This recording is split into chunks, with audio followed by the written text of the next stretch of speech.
এই শিবলিঙ্গ অলৌকিকভাবে বড় আকারের গুটি বসন্তে ভরে যায়। হুগলির মহাবীর তলার বুড়ি মহাদেব ঠিক এতটাই জাগ্রত। দেবাদিদেব মহাদেবের দুটি শিবলিঙ্গের সহাবস্থান দেখা যায় হুগলি জেলার চণ্ডীতলা থানার গরলগাছা গ্রাম পঞ্চায়েত ভবনের কাছে কৃষ্ণপুর মহাবীর তলায়। এর মধ্যে ছোট শিবলিঙ্গ মাটি থেকে উঠে এসেছে, আর বড় শিবলিঙ্গটি কাশী থেকে আনা হয়েছে। গরলগাছা গ্রামের গাজন উৎসব কয়েকশো বছরের পুরনো। এখানকার শিবলিঙ্গ অত্যন্ত জাগ্রত। তার পেছনে রয়েছে একটি লম্বা কাহিনী। কৃষ্ণপুর গ্রামের পান পরিবার বংশ পরম্পরায় গাজনে মূল সন্ন্যাসীর দায়িত্ব পালন করেন।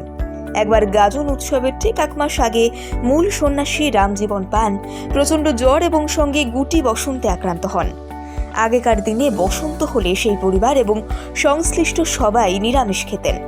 নির্দিষ্ট কিছু সবজি বা শস্য আক্রান্ত ব্যক্তি এবং তাদের পরিবারের সদস্য বা তাদের ঘনিষ্ঠরা খাদ্য হিসেবে গ্রহণ করতেন না। পাশাপাশি যতদিন না রোগী সুস্থ হচ্ছেন ততদিন দেবতার আরাধনাও ছিল নিষিদ্ধ। সেই বছর মূল সন্ন্যাসী যেহেতু বসন্ত রোগে আক্রান্ত, তাই গাজন উৎসব করাও সম্ভব ছিল না। তা নিয়ে গ্রামবাসীদের মন ছিল বিষণ্ণ। অনেকের মনেই প্রশ্ন দেখা দিয়েছিল, তাহলে কি দেবাদিদেব রুষ্ট হয়েছেন? মূল গাজন সন্ন্যাসীও মহাদেবের কাছে সেরে ওঠার জন্য আকুতি জানান। উৎসব শুরুর যখন মাত্র আর 3 দিন বাকি, সেই সময় গ্রামের সবাই ধরে নেন যে এবছর আর গাজন উৎসব হবে না। এ নিয়ে সেই সময়কার প্রথা অনুযায়ী গ্রামে ঢেরা পিটিয়ে সে কথা জানানো হয়ে গিয়েছিল। এমন সময় মূল সন্ন্যাসী ভোর রাতে স্বপ্নাদেশ পান। কথিত আছে, স্বপ্নাদেশে দেবাদিদেব বলেছিলেন যে রামজীবন পানের মাথার কাছে নতুন গামছা, ধুতি, মাটির কলসি রাখা আছে। গঙ্গায় ডুব দিয়ে গঙ্গার জল নিয়ে গ্রামের মন্দিরের শিবলিঙ্গের কাছে রামজীবনকে আসতে হবে। সেবায়েতকে স্বপ্নাদেশ দেওয়াই আছে। রামজীবন পান মন্দিরে পৌঁছলেই সেবায়েত সব ব্যবস্থা করে দেবেন। ভক্ত রামজীবন তার উত্তরে বলেছিলেন তিনি 1 মাস ধরে শয্যাশায়ী, তার ওঠার চলার শক্তি নেই।